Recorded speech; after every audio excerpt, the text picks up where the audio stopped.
All right, ready to dive into something a little different this time. Always up for a challenge. So today, we're heading to the Republic of Nukutia. You familiar with it? Rings a bell, vaguely.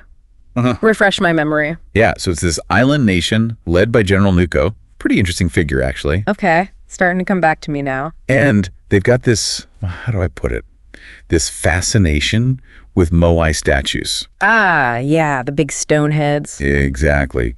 But it goes beyond just fascination. It's like their whole culture revolves around these things, especially polishing them. Polishing? Okay, you've got my attention. We're talking government agencies dedicated to it, special holidays, even this device they invented, the 10,000 Moai polishing meter. Wild, right? Seriously, wow. All right, so what kind of sources do we have for this deep dive? Oh, we've got it all. Articles, social media posts, even government reports. It's fascinating. Seems like a real rabbit hole we're about to go down. It is. But seriously, it's more than just a quirky cultural thing. It raises some interesting questions about leadership, social influence, even freedom of thought. Yeah, I can see that. A society obsessed with polishing statues. There's got to be more to it than meets the eye. Exactly. And that's what we're going to explore today, the why, the how, and the potential consequences of this Moai polishing obsession. Sounds like a plan. Let's get into it. So first things first, let's talk about General Nuko. She's kind of the heart of all this. Really charismatic leader, very popular, always addressing her citizens with this cheerful ohako in her posts and speeches. Oh yeah, I've seen that. Almost like a catchphrase for her.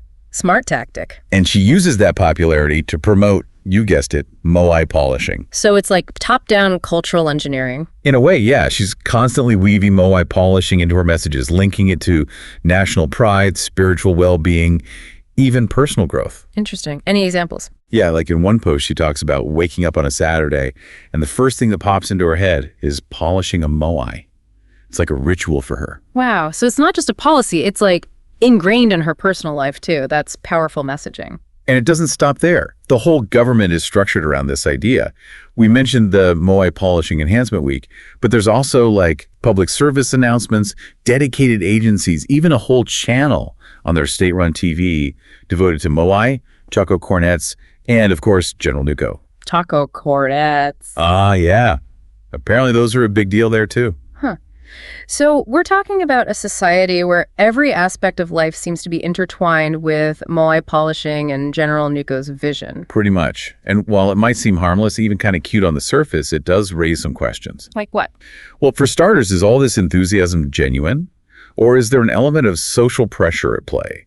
When your leader is tweeting about Moai polishing every other day and the government is constantly promoting it, it must be hard to not participate.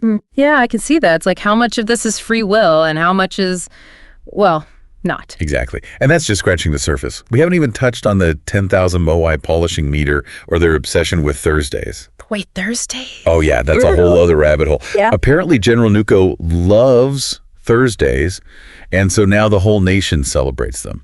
We'll get into that later though. Man, this is getting more and more bizarre. I'm hooked. Let's keep it going. All right, so we've established that General Nuko is really big on Moai polishing, but how does that actually play out on a societal level? How do they get everyone else on board? Yeah, good question. I mean, it's one thing to have a leader promoting something, but it's another to have an entire population seemingly obsessed with it. Right, like how do you go from a few statues to, what was it, a Moai Polishing Enhancement Week? Well, that's where the government machinery really kicks in. They've got these dedicated agencies. Their whole media landscape seems geared towards it. So you're telling me they have like government-funded Moai polishing workshops? Oh yeah, think bigger. We're talking public demonstrations of advanced polishing techniques, competitions with prizes, the whole 9 yards. Wow. It's like they're turning Moai polishing into like a national sport or something. Kind of, yeah. And the media plays a huge role in all of this. They've got this state-run TV channel. It's all Moai all the time, plus Choco cornets. Lots of Choco cornets. Choco cornets again? What is the deal with those things? Honestly, I'm not entirely sure. It's like their national pastry or something. Okay, but back to the media thing. This constant barrage of Moai-related content, doesn't that raise some concerns about, I don't know, propaganda? Oh, absolutely. I mean, when you control the information flow like that, it's hard not to see it as a form of, like, thought control.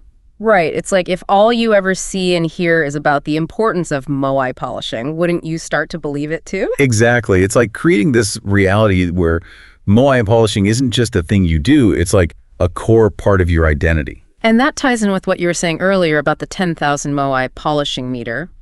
It's not just a gadget, it's a tool to reinforce this whole belief system. Oh, totally. Think about it. Humans are naturally competitive, right? Yeah. So you give people a way to track their Moai polishing, pit them against each other, add a sprinkle of national pride, and boom, you've got yourself a society obsessed with polishing statues. It's kind of brilliant in a messed up way. It preys on our basic instincts. It's definitely a bit unsettling. Yeah. And we haven't even gotten to their version of Christmas yet. Wait, they have a Nukutian Christmas? Oh yeah, they call it Moai Mas, Right. December 25th, the whole deal.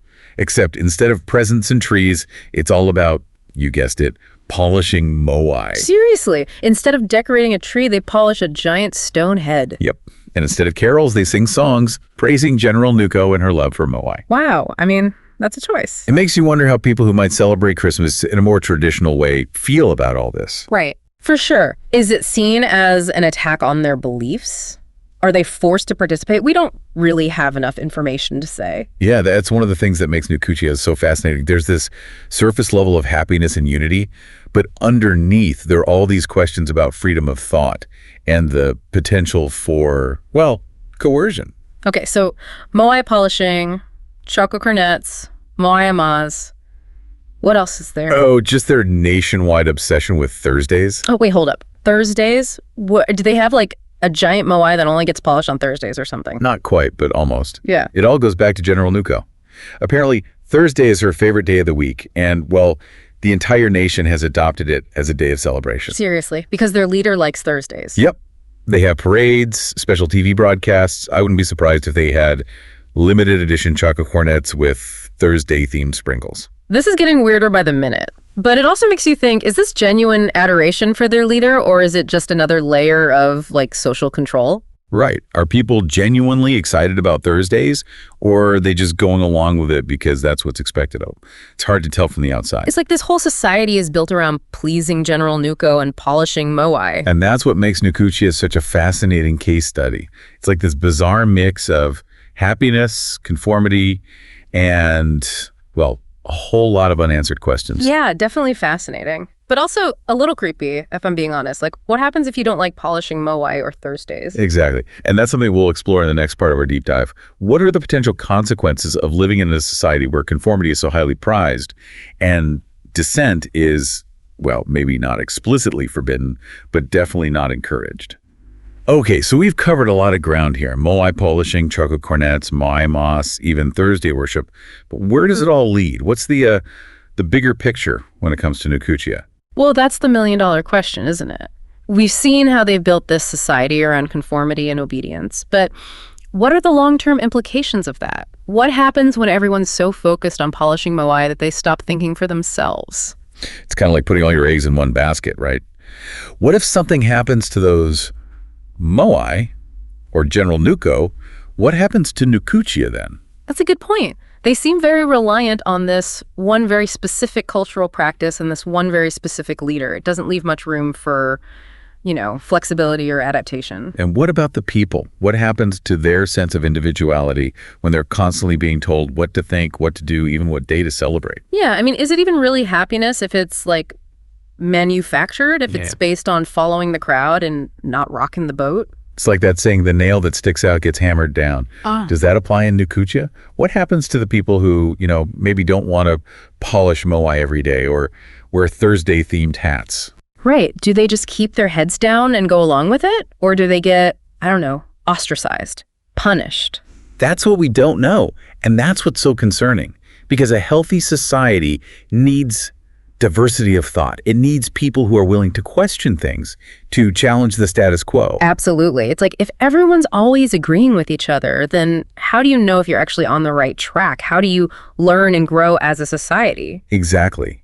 You need those dissenting voices, those people who are willing to say, hey, wait a minute, maybe there's another way of doing things. And from what we've gathered, it doesn't seem like that kind of thinking is particularly welcome in Nukutia. Right, and that's where it crosses the line from quirky cultural practice to something a bit more sinister. Because when you silence dissent, you silence progress. You create this echo chamber where everyone's just repeating the same ideas over and over again. And that's a recipe for stagnation and potentially for a lot of unhappiness down the road. Because what happens when people realize that they've been living in this manufactured reality? What happens when the Moai polish wears off, so to speak? It's something to think about for sure, not just for the people of Nukutia, but for all of us, because we all have our own versions of Moai polishing, right?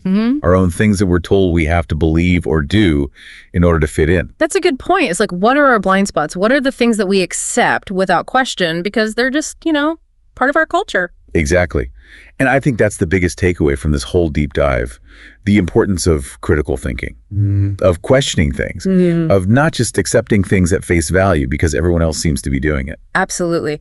We need to be willing to look beyond the surface, to examine our own beliefs and behaviors, and to make sure that we're not just blindly following the crowd. Because the Moai might look shiny and new today, but what about tomorrow? What happens when the polish fades? That's a question for all of us to ponder. Well said. And on that note, I think it's time to wrap up this deep dive. Always a pleasure. Until next time. Take care.